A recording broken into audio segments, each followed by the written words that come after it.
All right, so I'm making this video to sort of highlight a wireless redstone that is sort of configured for my own purposes to be more useful in single player.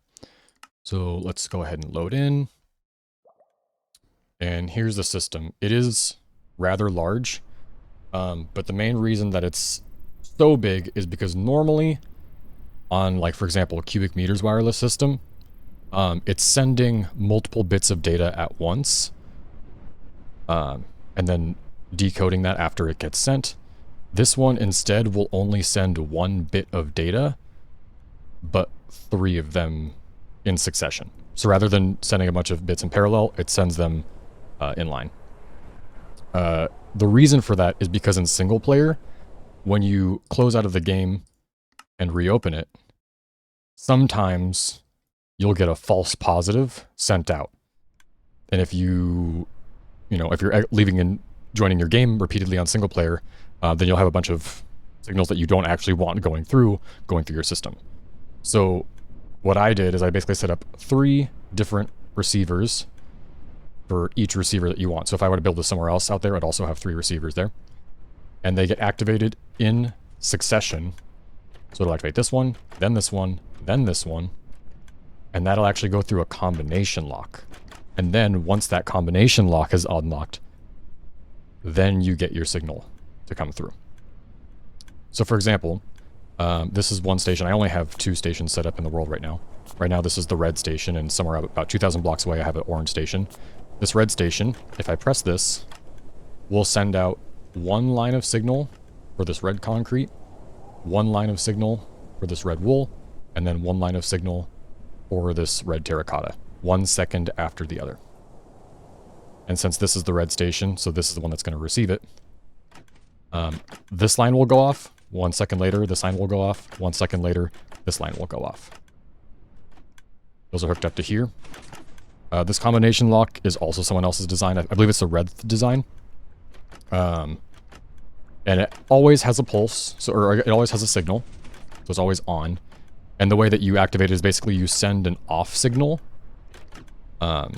And it gets locked into this repeater, and then locked into this repeater, and then locked into this repeater, and then once that happens, you can read that off pulse as your signal. So when the red concrete line goes through, this combination lock will have an off pulse right here. And then second line, it'll go here, and then third line, finally, it'll unlock this one, and I have that hooked up to the ender pearl stasis chamber. So yeah, if you get a false positive, like for example, if this one randomly goes off when you turn your game on, sure, it'll activate this one, but it won't actually send you a false positive on your ender pearl stasis. And let's say this middle one goes off instead of this one, it won't go through at all, because the combination lock doesn't activate on the middle one, unless the first one has already been done. So I guess technically it is possible, although very unlikely, if you log out and in 3 times, if they all activate in succession without the other ones going off at all, it's possible that it'll give a false positive, but I feel like that's really unlikely. Usually if you get a false positive, multiple of them are going off, and the combination lock just won't let that happen. Another thing too is if you get, for example, a false positive, so like let's say this first one did go off at some point, and you have it held here, and then later on you want to activate it, every time you activate a signal, I actually have it, so this line right here resets the whole thing before your combination goes through. So even if there is something held in here, and you activate your signal, it'll kind of reset itself before it goes through, so it'll still work. Something to note about this, if you build it, I put on chunk borders here, this fits exactly within 1 chunk. I have it like that so that the ender pearl that you're using to have your stasis chamber also will load these entities here. Because if you were to build it halfway on a chunk, and the ender pearl was in this chunk, for example, and all of these entities that are being read were in a different one, they would actually not be loaded, and it'll cause issues. So you kind of want to build this whole thing exactly in 1 chunk. You do have, like, 1 or 2 blocks wiggle room on where this ender pearl can be. And there's a little bit room on this side as well, but I wanted to build the whole thing in 1 chunk just to make it a little bit easier for myself. So I knew that I wasn't going to run into any issues if I tried to build it there. Like I said, I only have 2 stations set up right now, but theoretically you could have up to 13. because of the way the tile sets work, there's 40 possible tile sets. You need 3 for each, so 40 divided by 3, you get 13, and then like 1 remainder. So if I activate this red one, this isn't really doing a whole lot of wireless stuff right here because it's in the same chunk, but it is technically not connected. And that should activate this chamber right here. And there we go. Let me reset this. That's the red station. And then 2,000 blocks away, I have the orange station loaded. And just to make sure that this works on single player, let's relog. So the Ender Pearl should have loaded the orange station somewhere 2,000 blocks away.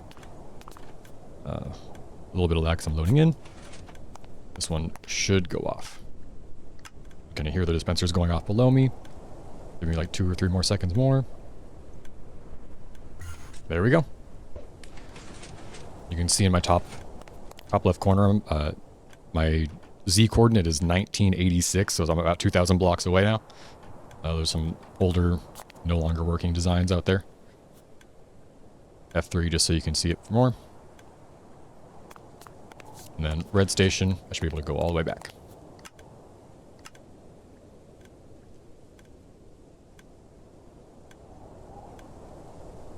There we go.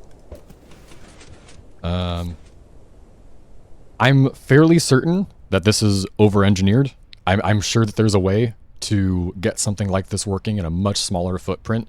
Probably without the whole combination lock and 3 receivers and 3 sending every time. But I couldn't think of it. This is the first thing that came to my mind that I was able to actually execute on. And it works for my purposes, so I'll probably be building this in my single-player worlds. But if anybody has any better ideas on how to make this work more reliably on single player, feel free to let me know, because I would like to not build this monstrosity every time I need to. Second clip, actually, because I realized it'd probably be useful to show you guys how to configure a station. So what I'm going to do is I'm going to set up a 3rd station, yellow, another 2,000 blocks in some other direction. So let me, I guess first teleport 2,000 blocks away. So TP. Let's go here, and then do negative 2,000. So this is 2,000 opposite of where we were before. All right. Let me load in. Load schematic. Let's just throw that in here. Again, we got to make sure this is within a chunk. So let's scoot it over a bit. Think that is within the chunk. Yep. Go ahead and paste it. All right, right now the default one is configured for the red station, as marked by these, but we want to do yellow. So let's take there we go. Yellow. This is just to visually mark it so that I know what station it is. Terracotta. And then in order to configure it, you have to change these repeater and comparator configurations. So I have a book here, actually, that outlines the configurations for each station. So yellow station, concrete row, 2C1324. So let's see, it'll be 2, 3, 1, 2, and then C is comparator, 4. Double check, 2C1. 3, 2, 4. I already got that wrong. 2, C. 3, 2, 4. All right. And then the second line will always be the same thing, but these middle 2 are swapped. I don't really know how I lucked out with that, but it makes it a little bit easier. So it's 3 and then 1 instead of 1 and then 3. And then 2 and then 4. Wool line 2, 4, 1, 2C3, 2, 4, 1, 2, C3, 2, 4, 2, 1, C3. And then the terracotta line is 2C3, 4, 2, 1, 2, C3, 4, 2, 1, 2, C, 3, 2, 1. Okay. I think those are right. And then you just got to turn it on. So this should be reading for the yellow signal now. Let's go ahead. Should be an inner pearl in here, but let's test out this station first before we try and go far away. 2 more seconds. There we go. That received it. Now, let's try and go back to other stations. Let's go to Orange Station.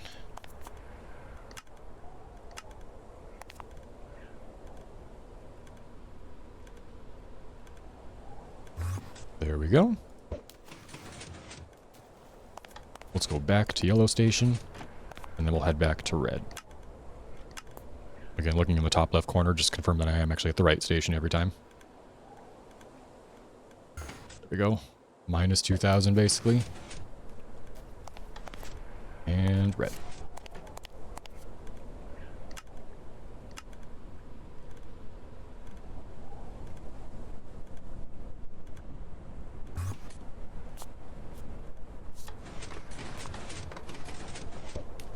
Yeah, and if for any reason the soul sand is above you and you still need to reset and it's not letting you throw it up there, if you just jump into this string, it'll push the soul sand back for you.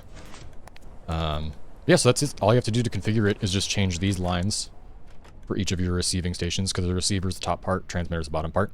The transmitter is already pre-configured with all of these tile sets to match what they need to be, so these don't need to be changed every time. They're all already kind of preset. It's just the receiver that needs to be set for each of the 13 stations. All right, well, thank you for watching. If you have any questions, feel free to leave a comment. I'll leave descriptions for cubic meter stuff and redth's combination lock in the description. I highly recommend going out and watching their stuff to try and figure out how, especially the wireless system. Cubic meter has a couple different videos on his about how the wireless actually works, like how the transmitting and receiving works. I'm too lazy to explain that, and he could probably do a better job than me anyways. So definitely go and watch his videos. But thank you. See ya.